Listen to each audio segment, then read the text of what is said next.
In future क्या हमें स्त्री वापस देखने को मिलेगी या फिर उसे अब मुक्ति मिल गई है? आखिर श्रद्धा ने विकी को अपना क्या नाम बताया था?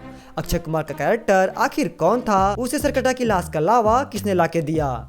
ऐसे ही कई सारे क्वेश्चंस के डिटेल्ड आंसर मैं आपको इस वीडियो में देने वाला हूँ। सो वीडियो एटलीस्ट 2 मिनट तक जरूर देखना एंड अगर वीडियो अच्छी लगे तो वीडियो को लाइक और चैनल को सब्सक्राइब करके अपने भाई की हेल्प जरूर से कर देना। सो सबसे पहले बात कर लेते हैं स्त्री की मुक्ति वाले टॉपिक पर, जहाँ मेरे अकॉर्डिंग स्त्री हमें इस यूनिवर्स की फाइनल क्रॉसओवर मूवी में जरूर से दिखेगी, जिसका सबसे इम्पोर्टेंट रीजन ये है कि स्त्री मेकर्स का सबसे बड़ा सेलिंग पॉइंट है, जिससे वो इतनी जल्दी तो नहीं छोड़ने वाले। रही बात मुक्ति की, तो अब स्त्री की मुक्ति का कोई सेंस नहीं बनता।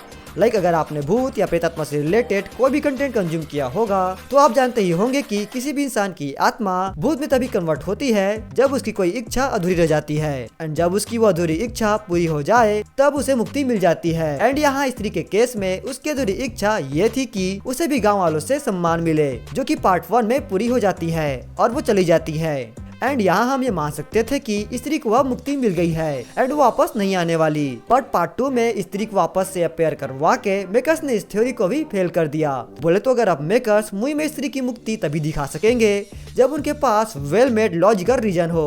वो रीजन क्या क्या हो सकते हैं इसके बारे में हम किसी और वीडियो में बात कर सकते हैं अगर आप चाहोगे तभी।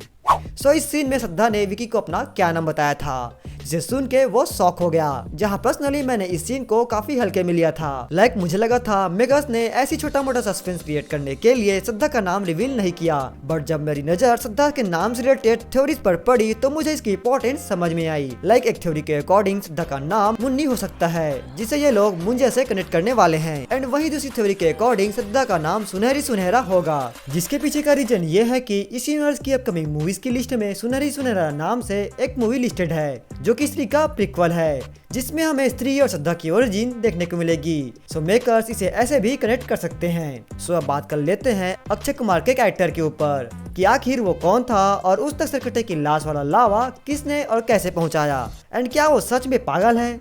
सो मेरी फर्स्ट थ्योरी के अकॉर्डिंग अक्षय कुमार का कैरेक्टर सच में एक पागल आदमी था, जो कि सरकटा का वंशज था। एंड जैसे ही विक्की एंड टीम उसे मिलकर वापस गए, सरकटा ने वहां आकर उसे अपने वश में करके एज अ बैकअप ऑप्शन के तौर पर रख लिया।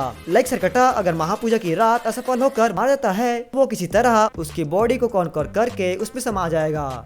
एंड चूंकि वो उसका वंशज है तो उसके शरीर का वो और भी ज्यादा बेटर वे में यूज कर सकता है। बोले तो अक्षय का शरीर सरकटा के लिए परफेक्ट है, जहां सरकटा की लाश वाला लावा अक्षय तक मुंजे ने पहुंचाया था। अब यहाँ 2 क्वेश्चन उठते हैं। पहला ये कि मुंजे ने सरकटा की बात क्यों मानी एंड दूसरा ये कि मुंजे सरकटा के इलाके में कैसे घुसा। सो पहले क्वेश्चन का आंसर ये है कि मुंजे ने ये काम सरकटे के दबाव में मीन्स उसके डर के कारण किया, क्योंकि वो उससे कई गुना ज्यादा पावरफुल है। एंड दूसरा क्वेश्चन का आंसर ये है कि चूंकि मुंजिया आधा पेड़ और आधा प्रेत है तो वो सरकटे के इलाके में जा सकता है। सो अक्षय की ओरिजिन से रिलेटेड मेरी दूसरी थ्योरी ये है कि अक्षय पागल नहीं था एंड ये सब उसका ही प्लान था, जहाँ चंदेरी पुराण के पढ़ने फाड़ने के पीछे उसकी मनसा स्त्री को चंदेरी से भगाकर सरकटा को बाहर लाने की थी। अगर उसने वो पत्ते नहीं फाड़े होते तो गाँव का कोई भी व्यक्ति सरकटे के डर से स्त्री को भगाने की हिम्मत नहीं करता। जहाँ उसका प्लान सक्सेसफुल हुआ एंड सरकटा बाहर आया एंड उसने चंदेरी पुराण के फटे पन्ने विकी एंड टीम को दिए ताकि वो सरकटा को हरा सके। एंड जैसे ही सरकटा मरा, उसने मुंजे की मदद से सरकटे की लाश से भरा लावा कंज्यूम कर लिया एंड बन गया सरकटे की पावर्स का मालिक। जहां उसने मुंजे को अपनी से हिट करने के लिए उसे मुन्नी जैसी लड़की दिलाने का लालच दिया होगा। क्या बात है सर, क्या बात है सर, क्या बात, ये बात है। रही बात उसकी नॉलेज की, मीन्स की उसे सरकटा के इलाके के बारे में इतना कैसे पता चला, तो इसका रीजन ये हो सकता है कि चूंकि वो सरकटे का वंशज है तो उसके पास चंदेरी पुराण जैसे ही कोई और पुस्तक है जिसमें सरकटा के बारे में सारी इन्फॉर्मेशन अवेलेबल है, या फिर उसे सरकटे के इलाके के बारे में उसके किसी वंशज ने बताया होगा। सो ये थी मेरी कुछ उलूल जुलूल थ्योरीज। आपको मेरी थ्योरीज कैसी लगी कमेंट सेक्शन में जरूर बताना। Bye bye.